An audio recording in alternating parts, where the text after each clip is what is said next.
بسم اللہ الرحمن الرحیم۔ السلام علیکم۔ امید ہے آپ ایمان اور صحت کی بہترین زندگی گزار رہے ہوں گے۔ آج کا ہمارا مضمون ہے رمضان المبارک اور قرآن مجید۔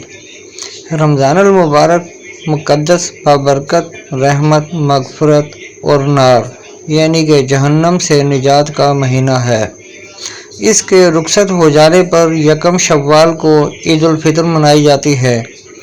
یہ مقدس مہینہ جس کو ہم عید الفطر کے افطار اور نماز عید ادا کرنے کے بعد الوداع کہتے ہیں، بہت سی برکتیں اور رحمتیں لے کر آتا ہے۔ 29 یا 30 روزے رکھنے کے بعد جو اثرات اس نے ہماری زندگیوں میں پیدا کر دیے ہیں، ان میں سب سے بڑا اثر تقویٰ کی صفت ہے۔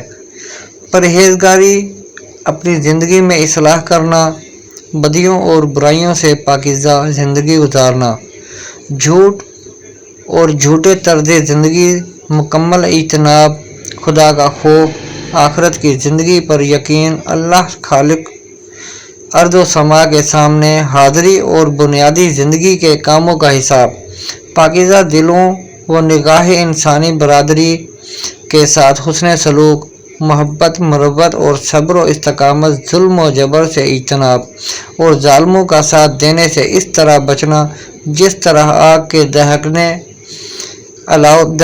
الاؤ سے بچنے کی کوشش کی جاتی ہے۔ اللہ کی بندگی میں زندگی گزارنا جس میں زندگی کے کسی شعبے کو مستثنیٰ نہ رکھا جائے۔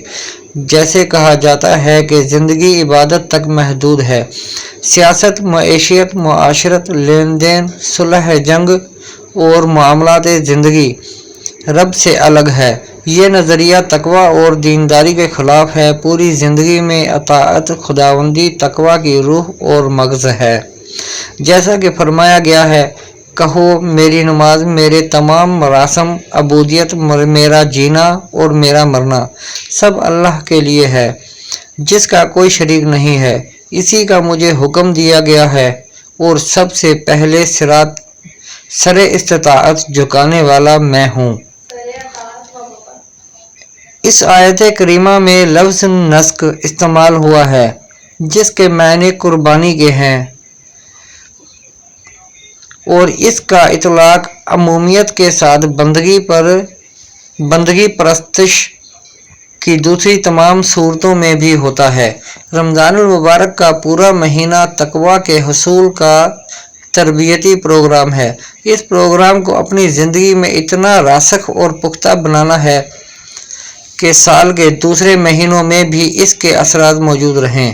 ہمارے معاشرے کا یہ حال ہے کہ عید الفطر کی نماز ادا کرنے کے بعد قریب تقویٰ شعاری اور متقیانہ زندگی کے اوصاف کو بھی ہم الوداعی سلام کہتے ہیں۔ مساجد میں نمازیوں کا ہجوم ختم ہو جاتا ہے۔ پابندی وقت کے ساتھ نمازوں کی ادائیگی اس طرح بھلائی جاتی ہے جیسے کہ صرف نماز رمضان مبارک میں ہی فرض ہو اور عید الفطر کی نماز کے ساتھ اس کی فرضیت ختم ہو گئی ہو۔ تلاوت قرآن پاک رمضان المبارک میں ہی ضروری نہیں، اس مہینے کا نزول قرآن کی وجہ سے امتیازی شان اور خصوصی اہمیت حاصل ہوتی ہے۔ ارشاد ربانی ہے، سورہ البقرہ آیت نمبر 185۔ ترجمہ: رمضان وہ مہینہ ہے جس میں قرآن نازل کیا گیا ہے جو انسانوں کے لیے سراسر ہدایت اور ایسی واضح تعلیمات پر مشتمل ہے جو راہ راست سے دکھانے والے اور حق و باطل کا فرق کھول کر رکھ دینے والی کتاب ہے۔ سورہ بقرہ کی اس آیت میں قرآن پاک کا جن صفات کا تذکرہ کیا گیا ہے ان پر غور و فکر کرنے کی ضرورت ہے۔ پہلے صرف یہ بتائی جا رہی ہے کہ یہ کتاب تمام بنی نوع انسان کے لیے ہدایت اور رہنمائی کا ذریعہ اور وسیلہ ہے۔ اس سے یہ بات واضح ہو جاتی ہے کہ قرآن پاک نہ تو عرب قوم کے لیے ہی مخصوص ہے اور نہ ہی امت مسلمہ کے لیے مختص ہے کہ ملک کی پوری انسانی برادری کی ہدایت، اصلاح،